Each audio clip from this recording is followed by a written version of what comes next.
I'm Dr. Manoj Johnson. I am Dr. Marian George, John Marian Wellness Hospital, Pala. Ramadan കാലത്ത് fasting അനുഷ്ഠിക്കുന്ന ഒത്തിരിയേറെ ആൾക്കാരുണ്ട്. അപ്പം നമ്മുടെ ക്ലയൻസ്, നമ്മുടെ സെൻറ്റേഴ്സിൽ വരുന്ന ക്ലയൻസ് എല്ലാം പൊതുവെ ജോൺ മരിയൻ്റെ ഒരു ഡയറ്റ് ഫോളോ ചെയ്തുകൊണ്ടിരിക്കുമ്പോൾ പെട്ടെന്ന് ഒരു ഫാസ്റ്റിംഗ്, അതായത് റമദാൻ ഫാസ്റ്റിംഗ് ഒക്കെ വരുമ്പോൾ എന്താണ് ചെയ്യേണ്ടതെന്ന് അവർക്ക് കൺഫ്യൂഷൻ ഉണ്ട്. അപ്പോൾ പലയിടത്തു നിന്നും ചോദിക്കുന്ന ഒരു ചോദ്യം, ഞങ്ങൾ എങ്ങനെയാണ് ഇത് കണ്ടിന്യൂ ചെയ്യേണ്ടത്? അപ്പം നമുക്ക് സപ്ലിമെൻറ്റ്സോ അല്ലെങ്കിൽ അങ്ങനെയുള്ള മെഡിസിൻസോ കാര്യങ്ങളോ എടുക്കുന്നവർ ആ രീതി എങ്ങനെ കണ്ടിന്യൂ ചെയ്യണം? അങ്ങനെ ഒത്തിരിയേറെ സംശയമായിട്ട് ഫാസ്റ്റിങ്ങിൻ്റെ സമയത്ത് നമുക്ക് ഈ കാര്യങ്ങളെല്ലാം ചെയ്യാൻ പറ്റുമോ, അല്ലെങ്കിൽ ഇന്ന ഫുഡ് പറ്റുമോ പറ്റത്തില്ല? കാരണം ചിലപ്പോൾ ചില ആളുകളുടെ ശരീരപ്രകൃതി അനുസരിച്ച് ചില ഫുഡ് റെസ്ട്രിക്ഷൻസും മാറ്റങ്ങളൊക്കെ പറഞ്ഞിരിക്കുന്നുണ്ടാവും. അപ്പോൾ അങ്ങനെ ഒരു സ്ഥിരം ചോദ്യം നമ്മുടെ എല്ലാ സെൻറ്ററുകളിലും കോമൺ ആയിട്ട് വരുമ്പം ഡോക്ടേഴ്സ് തന്നെ റിക്വസ്റ്റ് ചെയ്തൊരു കാര്യമാണ് ഇതിനെക്കുറിച്ചൊരു വീഡിയോ ആണ്. കാരണം നമ്മുടെ ക്ലയൻസിന് തന്നെ ഇതിനൊരു ക്ലാരിറ്റി കിട്ടണം എന്നുള്ള ഉദ്ദേശം കൊണ്ടാണ് ഈ ഒരു വീഡിയോ മെയിനായിട്ടും ചെയ്യുന്നത്. എന്തൊക്കെയാണ് നമ്മൾ ഇതിനകത്ത് ശ്രദ്ധിക്കുന്നത്? പൊതുവേ നമ്മൾ എങ്ങനെയായിരിക്കും ഈ ഒരു ഫാസ്റ്റിംഗ് എന്ന് പറയുമ്പോൾ റംസാൻ സമയത്ത് പൊതുവേ ഒരു 4-4:30 സമയത്തൊക്കെ ആയിരിക്കുമല്ലോ നേരത്തെ എണീറ്റ് ആദ്യം ഒരു 1-2 ഗ്ലാസ് വെള്ളം കുടിക്കും. അത് കഴിഞ്ഞ് കുറച്ച് ഡേറ്റ്സ് പോലത്തെ കാര്യങ്ങൾ, അല്ലെങ്കിൽ കുറച്ച് ഫ്രൂട്ട്സ്, ഫ്രൈഡ് ഐറ്റംസ്, ഇത് പിന്നെ നോർമൽ ബ്രേക്ക്ഫാസ്റ്റ്, ഈ ഒരു രീതിയിലായിരിക്കും രാവിലെ തുടങ്ങുന്നത്. അത് കഴിഞ്ഞിട്ടൊരു 5:30 പ്രെയർ തുടങ്ങി പിന്നെ ഒരു ഫാസ്റ്റിംഗ് രീതി അങ്ങനെയാണ് പൊതുവെ പോകാറുള്ളത്. അപ്പം ശരിക്കും പറഞ്ഞാൽ എന്താ പറയുക, ഏർലി മോർണിംഗ് തന്നെ മെയിനായിട്ടുള്ള ബ്രേക്ക്ഫാസ്റ്റ് കാര്യങ്ങളെല്ലാം ആക്കിയിട്ടാണ് നമ്മൾ നോമ്പ് തുടങ്ങുന്നത് തന്നെ. ഓക്കെ, അത് കഴിഞ്ഞ് പിന്നെ ഏകദേശം ഒരു 6:30, വൈകുന്നേരം 6:30 നോമ്പ് തുറക്കും. ആ സമയത്തും കുറച്ച് 1-2 ഗ്ലാസ് വെള്ളം കുടിക്കും, ഡേറ്റ്സ് എന്തെങ്കിലും കഴിക്കും. പിന്നെ കണ്ടുവരുന്ന സ്നാക്സ്, അതായത് ഓയിൽ ഫ്രൈഡ് ഐറ്റംസ് ആണ് പൊതുവേ നമ്മൾ കാണാറുള്ളത്. സമോസ പോലത്തെ അല്ലെങ്കിൽ അങ്ങനത്തെയൊക്കെ. ഞാനും ചെറുപ്പത്തിലൊക്കെ എനിക്ക് ഒത്തിരി ഇഷ്ടമുള്ള കാര്യമാണ് ഈ നോമ്പ് സമയത്ത് ഇങ്ങനെ സമോസ, പലതരം ഒത്തിരിയേറെ കുറേ കടകളൊക്കെ ഇട്ടിട്ട് ഇതാക്കാറുണ്ട്. പക്ഷേ ഒരു കാര്യം എന്താണെന്ന് വെച്ചാൽ ശരിക്കും നോമ്പിൻ്റെ അതായത് നമ്മളിപ്പോൾ സയൻറ്റിഫിക് ആയിട്ട് പറയുവാണെന്നുണ്ടെങ്കിൽ ഏറ്റവും നല്ലൊരു മെത്തഡാണ് ഈ പറഞ്ഞ ഡ്രൈ ഫാസ്റ്റിംഗ് എന്ന് പറയുന്നത്. അതായത് വെള്ളം കുടിക്കാതെ നമ്മൾ രാവിലെ തൊട്ട് വൈകുന്നേരം വരെ നിൽക്കുന്ന ഒരു മെത്തഡ് എന്ന് പറഞ്ഞാൽ ഹെൽത്ത് വൈസ് ഏറ്റവും നല്ലൊരു ഓപ്ഷനാണ്. പക്ഷെ നമ്മുടെ ഇപ്പോഴത്തെ ഒരു സാഹചര്യം വെച്ച് നോക്കുമ്പോൾ പലതരം ആരോഗ്യ പ്രശ്നമുള്ള ആളുകളുണ്ട്, പലതിനും മരുന്നെടുക്കുന്നവരുണ്ട്.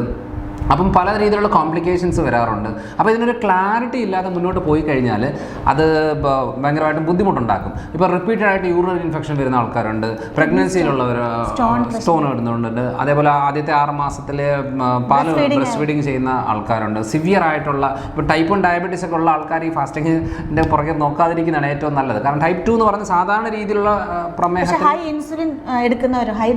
ഇൻസുലിൻ എടുക്കുന്നവർക്ക് അതൊക്കെ ഭയങ്കര ബുദ്ധിമുട്ടുണ്ടാക്കുന്ന ഒരു കാര്യമാണ്.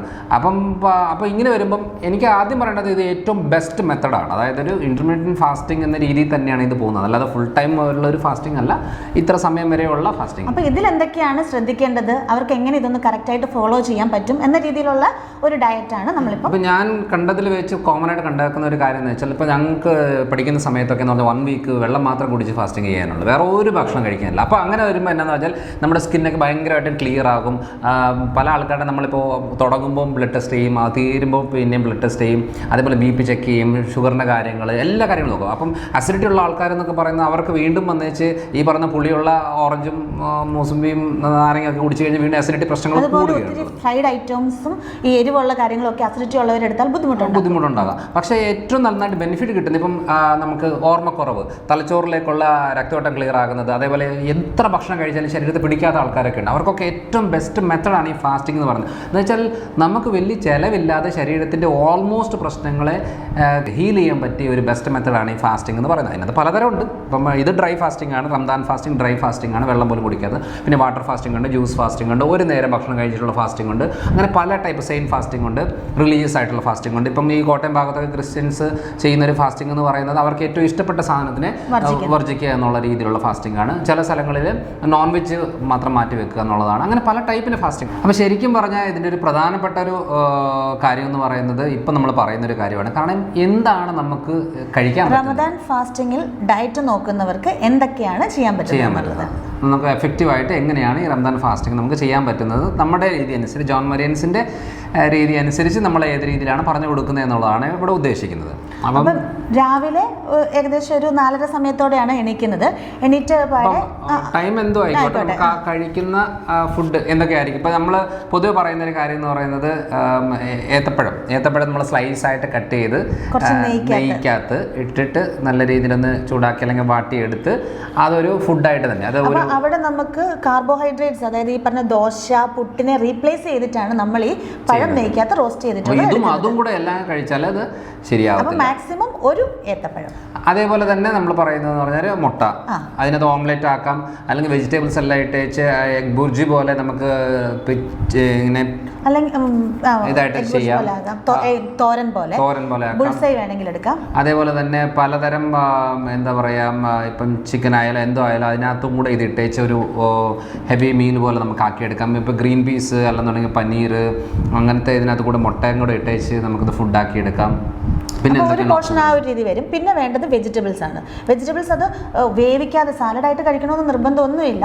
നമുക്ക് വേവിച്ചിട്ട് അതായത് കുറച്ച് നെയ്ക്കകത്തോ അല്ലെങ്കിൽ കുറച്ച് എണ്ണ ഒഴിച്ച് ഒന്ന് നമ്മൾ ഈ മെഴുക്ക് പുരട്ടി അല്ലെങ്കിൽ അത് ഈ കോട്ടയം ഭാഗത്തൊക്കെ മെഴുക്കുവരട്ടി എന്നൊക്കെ പറയുന്നത്. പക്ഷേ മലബാർ സൈഡിലൊക്കെ എന്ന് പറയുന്നത് എന്തായാലും ഉപ്പേരി വറവൽ അങ്ങനെ പല രീതികൾ പറയാറുണ്ട്.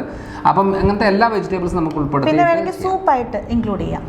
സൂപ്പൊക്കെ ഭയങ്കര എളുപ്പമാണ്. ശരിക്കും സൂപ്പ് എന്ന് പേര് കേൾക്കുമ്പോൾ ഭയങ്കര ഒരു ഇത് തോന്നുമെങ്കിലും ഭയങ്കര എളുപ്പമാണ്.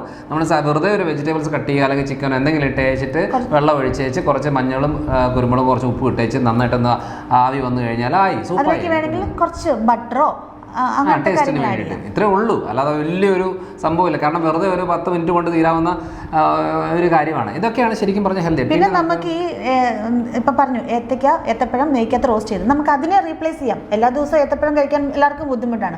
അപ്പോൾ ഒരു ദിവസം എന്താ, നമുക്ക് ചെറുപയർ വെള്ളത്തിലിട്ടിട്ട് അതിനെ മുളപ്പിച്ചിട്ട് അരച്ച് കഴിഞ്ഞാൽ അത് നമുക്ക് ദോശ പോലെ ആക്കാം. അതിൻ്റെ കൂടെ ചട്നി വേണമെങ്കിൽ ആഡ് ചെയ്യാം, അല്ലെങ്കിൽ എന്തെങ്കിലും വെജിറ്റബിൾ സ്റ്റൂ ആണെങ്കിൽ വെജിറ്റബിൾ സ്റ്റൂ പോലെ കഴിക്കാം, അല്ലെങ്കിൽ നോൺ വെജ് ചിക്കൻ സ്റ്റൂവോ അങ്ങനെയാണെങ്കിലും ഒക്കെയാണ്. അപ്പം അതൊരു പോർഷനായി. പിന്നെ നമുക്ക് ഒരു ദിവസം എന്താണെന്ന് വെച്ചാൽ റാഗി തലേന്ന് വെള്ളത്തിലിട്ട് അതിനെ മുളപ്പിച്ചെടുത്തിട്ട് വേണമെങ്കിൽ റാഗി ദോശയാക്കി കഴിക്കാം. പക്ഷേ ഇതിൻ്റെയൊക്കെ അളവാണ് ശ്രദ്ധിക്കേണ്ടത്. അത് മാക്സിമം അതിനകത്ത് കുറച്ച് നെയ്യൊക്കെ ഇട്ട് ആഡ് ചെയ്താലും കുഴപ്പമില്ല. സാധാരണ ഈ ഒറ്റയടിക്ക് ഷുഗർ ലെവൽ ഹൈ ആകുന്ന രീതിയിലുള്ള കാര്യങ്ങൾ വേണ്ട. അത് പച്ചരിയിലാണ് ഏറ്റവും ഹൈ ആയിട്ട് ഷുഗർ വരുന്നത്.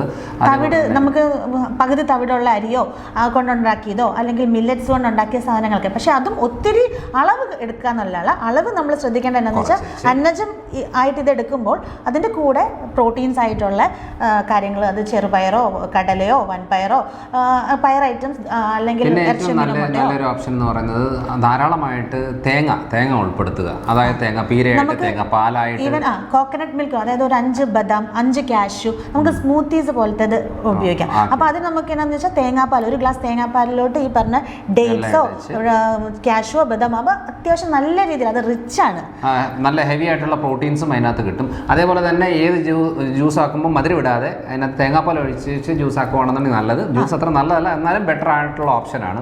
പിന്നെ നമുക്ക് വേണമെങ്കിൽ അതായത് സ്റ്റീൽ കട്ട് ഓട്സ് അല്ലെങ്കിൽ റോൾഡ് ഓട്സ് എന്നൊക്കെ പറഞ്ഞിട്ടുള്ളതുണ്ട്. അത് വെച്ചിട്ട് നമുക്ക് പുട്ടോ ഉപ്പുമാവോ അല്ലെങ്കിൽ അങ്ങനത്തെ കാര്യം. അതേപോലെ ഈ പറയുന്ന ഈ തേങ്ങാപ്പാൽ, അതായത് നമ്മൾ ഫ്രിഡ്ജിൽ കുറച്ച് ഓട്സ് എടുക്കുക, തേങ്ങാപ്പാൽ ഒഴിക്കുക, ഫ്രിഡ്ജ് വെക്കുക. അത് സീഡ്സ്, ചില ഡ്രൈ നട്ട്സ്, ഡ്രൈ ഫ്രൂട്ട്സ്, പലതരം ഫ്രൂട്ട്സ്, ഇതെല്ലാം വെച്ച് ഫ്രിഡ്ജിൽ വെക്കുക. പിറ്റേ ദിവസം രാവിലെ എടുത്തേച്ച് ഇത് കഴിക്കുവാണെന്നുണ്ടെങ്കിൽ നമുക്ക് അതിനകത്ത് മധുരം ആഡ് ചെയ്യരുതെന്നുള്ളതാണ്. പകരം ഫ്രൂട്ട്സ് അല്ലെങ്കിൽ നമുക്ക് കുറച്ച് ഡേറ്റ്സ് ഒക്കെ ആഡ് ചെയ്യുവാണെങ്കിൽ നമുക്ക് വേണ്ട മധുരവും കിട്ടും. നമുക്ക് ആർട്ടിഫിഷ്യൽ ആയിട്ടുള്ള പഞ്ചസാര കാര്യങ്ങൾ അവോയ്ഡ് ചെയ്യും. അതേപോലെ ബേക്കറി സാധനങ്ങളൊന്നും, അതായത് നമുക്ക് ഹെൽത്തി ആയിട്ട് ചെയ്യാൻ വേണ്ടിയിട്ടുള്ള ഒരു ഓപ്ഷൻ പറഞ്ഞത്. ഇത് ഈ രാവിലെ പറയുന്ന കാര്യം വൈകുന്നേരവും എങ്ങനെ വേണമെങ്കിലും മാറ്റി. കാർബണേറ്റഡ് ഡ്രിങ്ക്സും കുറേ സോഡ ഐറ്റംസ് ഇതൊക്കെ അവോയ്ഡ് ചെയ്ത് പറ്റും. കാരണം നമ്മൾ വളരെ ഡ്രൈ ആയിട്ട് നമ്മൾ നോക്കുന്ന ഫാസ്റ്റിങ്ങിൽ വയറ് ഭയങ്കരമായിട്ട് സെൻസിറ്റീവ് ആയിരിക്കും. അന്നേരത്തേക്ക് ഇത് കഴിഞ്ഞേച്ച് ഇടുന്ന സംഭവങ്ങളെല്ലാം വീണ്ടും 4 ഇരട്ടി ഡാമേജ് ഉണ്ടാക്കുന്ന കാര്യമാണ്. അതുകൊണ്ട് അറ്റ്ലീസ്റ്റ് ഈ ഒരു മാസമെങ്കിലും ഇങ്ങനെ ഒരു ഡയറ്റ് രീതിയിലേക്ക് പോവുകയാണെന്നുണ്ടെങ്കിൽ. അതുപോലെ നോമ്പ് തുറക്കുന്ന സമയത്താണെങ്കിലും ചിലർ കഞ്ഞി കുടിക്കുന്നവർ കാണുമല്ലോ, കഞ്ഞി കുടിക്കാം. നമുക്ക് ഈ റാഗി കൊണ്ടൊക്കെയാണെങ്കിൽ തന്നെ നമുക്ക് റാഗി കുറുക്കിയിട്ട് അതിനകത്തും ഈ പറഞ്ഞ ശർക്കരയൊന്നും ചേർക്കാതെ കുറച്ച് തേങ്ങയും കുറച്ച് ഡേറ്റ്സ് ഒക്കെ അരിഞ്ഞിട്ടിട്ട് ആ ഒരു രീതിയിൽ കഴിക്കുമ്പോഴേക്കും അതൊക്കെ ടേസ്റ്റ് ചെയ്യണം. അപ്പോൾ എല്ലാ ദിവസവും ഒരേ രീതി ഫോളോ ചെയ്യേണ്ട, നമ്മൾ ഇതിനെ റീപ്ലേസ് ചെയ്യണം. അപ്പോൾ പിറ്റേ ദിവസം നമുക്ക് പറഞ്ഞ പോലെ ഗ്ലൂട്ടൻ കണ്ടന്റ് ഇല്ലാത്ത ഓട്സ് എടുക്കാം, അല്ലെങ്കിൽ മില്ലറ്റ്സ് കൊണ്ട് എടുക്കാം. അതിൻ്റെയൊക്കെ ക്വാണ്ടിറ്റി കുറയ്ക്കുക എന്ന് പറഞ്ഞ് ന്യൂട്രീഷ്യസ് ആയിട്ടുള്ള കാര്യങ്ങളെല്ലാം നമ്മൾ ഉൾപ്പെടുത്തുകയും വേണം. അപ്പോൾ അതുകൊണ്ടാണ്, അല്ലാതെ നമ്മൾ വെറുതെ കുറേ ചോറും അരി സാധനങ്ങളും കൂടുതൽ കഴിച്ചുകൊണ്ടിരുന്ന വയറ് തവിടുള്ളത് കഴിയാവുന്നത്ര എടുക്കുക, ഹാഫ് തവിടുള്ളതെങ്കിലും എടുക്കുക, അളവ് കുറയ്ക്കുക. ഒരു ചെറിയ തവിയൽ ഒതുക്കിയിട്ട് ബാക്കി കറികൾ കൂടുതലായിട്ട്. മീൻ വേണമെന്നുണ്ടെങ്കിൽ ഇപ്പോൾ ഒരു മത്തിയുടെ സൈസ് ആണെന്നുണ്ടെങ്കിൽ 4-5 എടുത്ത് കഴിക്കുക, ഒരു കുഴപ്പമില്ല. പക്ഷേ ചോറിൻ്റെ അളവ് പിന്നെ കഴിയാത്ര ഈ മൈദ ഐറ്റംസ് ഒക്കെ എത്രമാത്രം ഒഴിവാക്കാവോ അത്രയും നല്ലത്. വല്ലപ്പോഴും ഒരു ആഗ്രഹത്തിന് എടുക്കുന്ന പോലെയല്ല, പക്ഷേ അടുപ്പിച്ച് ഈ ദിവസങ്ങളിലെല്ലാം മൈദ ഐറ്റംസ് ഒക്കെ എടുക്കുന്നത് മാക്സിമം ഒഴിവാക്കുന്നതാണ് നല്ലത്.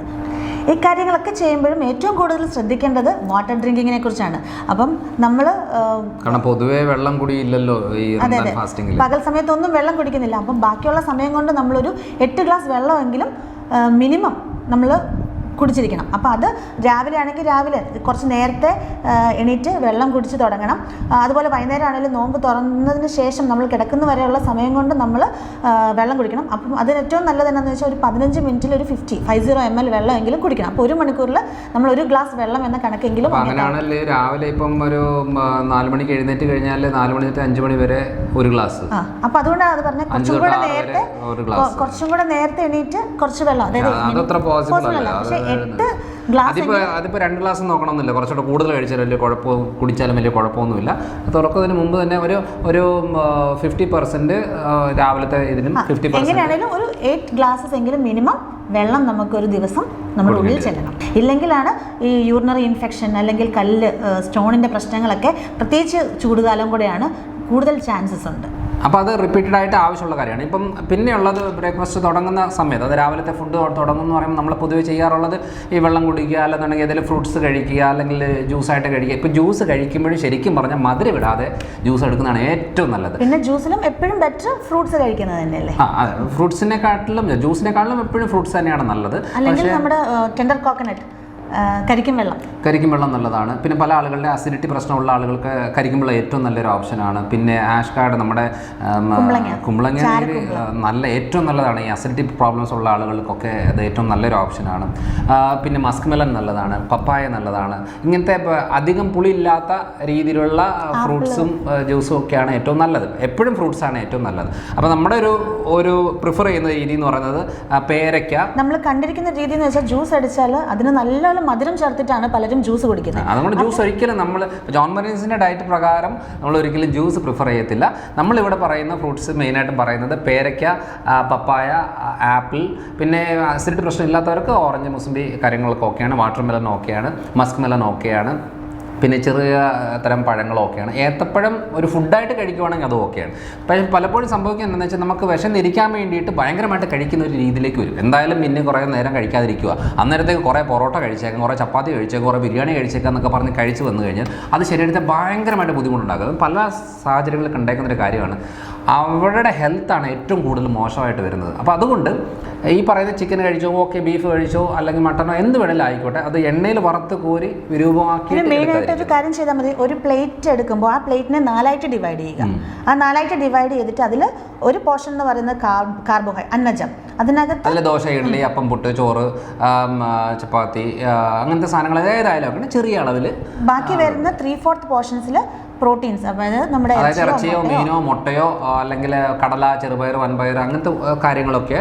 പിന്നെ വൈറ്റമിൻസ്, മിനറൽസ്, അതായത് പച്ചക്കറികൾ സാലഡ് ഫോമിൽ അങ്ങനത്തെയുള്ള രീതി. ഈ പറയുന്ന അവിയൽ, വറവൽ ഐറ്റംസ്, ഉപ്പേരി എന്നൊക്കെ പറയത്തില്ല, പക്ഷേ പലയിടത്തും പല രീതിയാണ്. എണ്ണയിൽ വറുത്ത് കോരുന്ന സാധനം അല്ല ഉദ്ദേശിച്ചത്. ഗ്രിൽഡ് ഫോമിലോ അല്ലെങ്കിൽ ഷാലോ ഫ്രൈ ചെയ്തിട്ടോ ആ ഒരു രീതിയിൽ വറുത്ത് കോരിയ രീതി ഒരിക്കലും പ്രിഫർ ചെയ്യുന്നില്ല.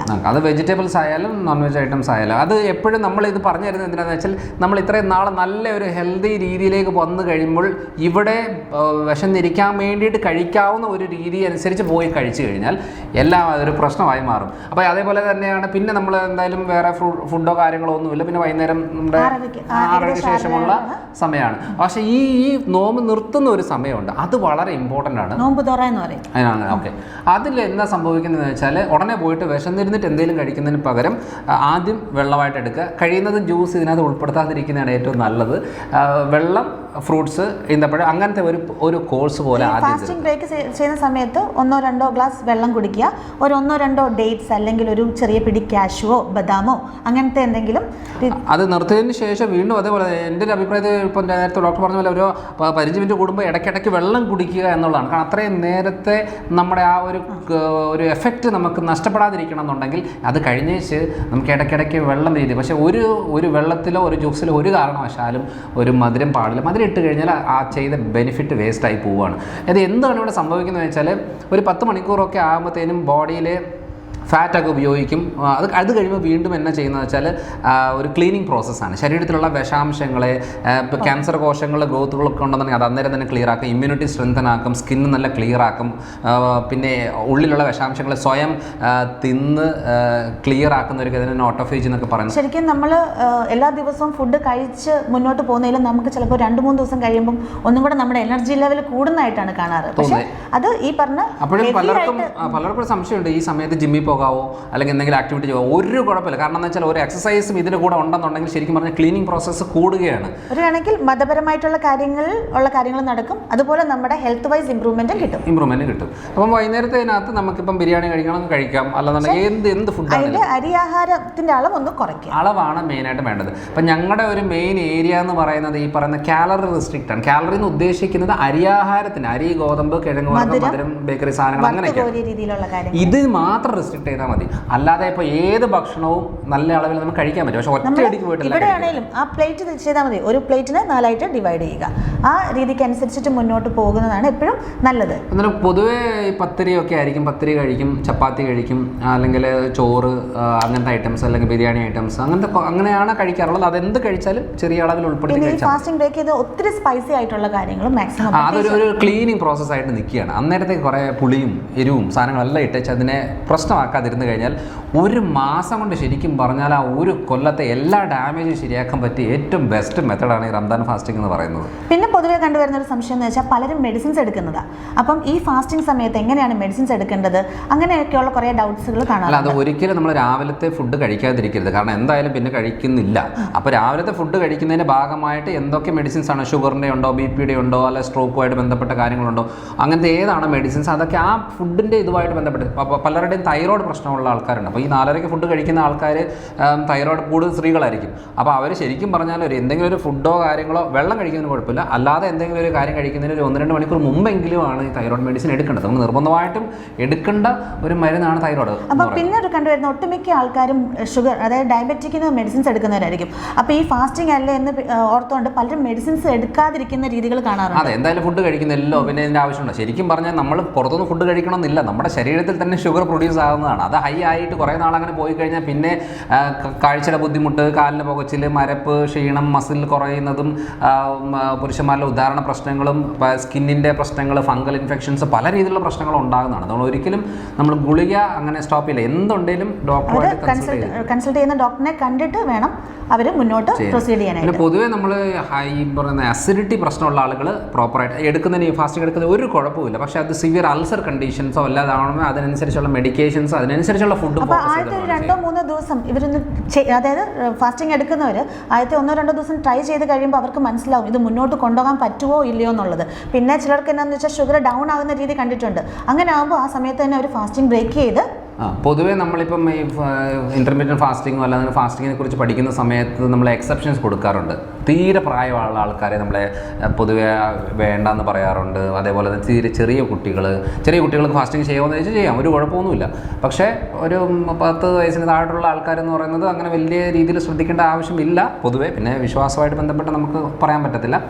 എന്നാലും പിന്നെയുള്ള കാര്യം എന്ന് പറഞ്ഞാൽ ഈ പ്രഗ്നൻസി സമയത്ത് കറക്റ്റായിട്ട് പോഷകങ്ങൾ ഉള്ളിൽ കുഞ്ഞിന് കിട്ടേണ്ടതാണ്. അതിന് നമ്മൾ നല്ല രീതിയിൽ ഇടയ്ക്കിടയ്ക്ക് സപ്ലൈ ചെയ്യേണ്ട കാര്യങ്ങളാണ്. വല്ലപ്പോഴും ചിലപ്പോൾ ഇടയ്ക്ക് ഭയങ്കര വിശപ്പുണ്ടാകാം, ചിലപ്പോൾ തലകറങ്ങി വീഴാം, പല കാര്യങ്ങളും കോംപ്ലിക്കേഷൻ വരും. അതേപോലെ ഈ പാല് കൊടുക്കുന്നതിന് ആദ്യത്തെ 6 മാസം കംപ്ലീറ്റ് ആയിട്ട് എക്സ്ക്ലൂസീവ് ബ്രസ്റ്റ് ഫീഡിങ് സമയമാണ്. അപ്പോൾ അതിന് നല്ല രീതിയിലുള്ള പോഷകങ്ങൾ ആവശ്യമാണ്. അത് നമുക്ക് കറക്റ്റ് രീതിയിൽ നല്ല അളവിൽ ഫുഡ്, ന്യൂട്രീഷ്യസ് ആയിട്ടുള്ള ഫുഡ് കിട്ടിയിട്ട് കാര്യമുള്ളൂ. പിന്നെ പലപ്പോഴും ഉള്ള ഒരു ഡൗട്ട് എന്ന് പറയുന്നത് നമ്മൾ ഫാസ്റ്റിംഗ് ചെയ്യുമ്പോൾ തന്നെ വല്ലാതെ മെലിഞ്ഞു പോകുമല്ലോ, മസിൽ ലോസ് വരുമല്ലോ എന്നൊക്കെ ഉള്ളതാണ്. ശരിക്കും പറഞ്ഞാൽ ഈ പറയുന്ന ഫാസ്റ്റിങ്ങിന് ശേഷം വീണ്ടും ഈ ചോറും കഞ്ഞിയും ദോശ ഇഡലിയാണ് കഴിക്കുന്നതെങ്കിൽ ഒരു പോഷകവും ശരീരത്തില്ല.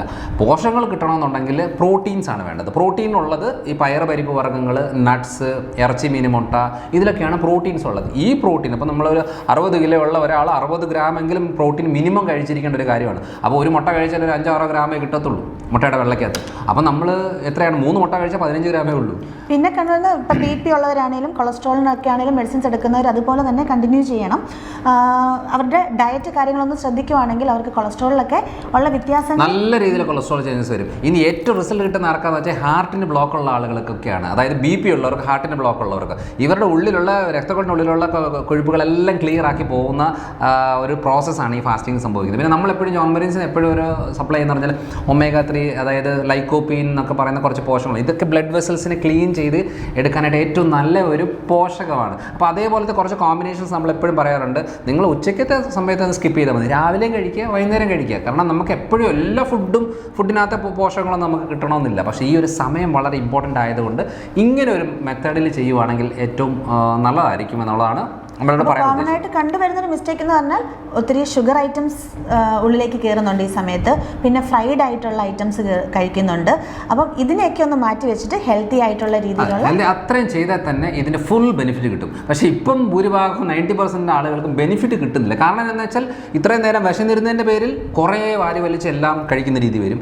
ഇനിയും വിശന്നിരിക്കാനുള്ളതെന്ന് പറഞ്ഞുകൊണ്ട് അന്നേരം കുറേ കാര്യങ്ങൾ രാവിലെ എന്താണെങ്കിലും കഴിക്കണം. കഴിച്ചിട്ട് തന്നെയാണ് ഫാസ്റ്റിംഗ് തുടങ്ങേണ്ടത്. പക്ഷേ കഴിക്കേണ്ട രീതി കറക്റ്റായിട്ടൊന്ന് ഈ ഒരു മെത്തഡിൽ അപ്ലൈ ചെയ്യുകയാണെന്നുണ്ടെങ്കിൽ ഏറ്റവും നല്ല സൂപ്പർ റിസൾട്ട് നമുക്ക് കിട്ടുന്നതായിരിക്കും. അപ്പോൾ എന്തായാലും ഏകദേശം ഒരു ധാരണ ജോൺ മരീൻസിൽ വരുന്ന ക്ലയൻസിന് കിട്ടിയെന്ന് വിചാരിക്കുന്നു. പക്ഷേ ഈ ഒരു വീഡിയോ എല്ലാവർക്കും കൂടി ഉള്ളതാണ്.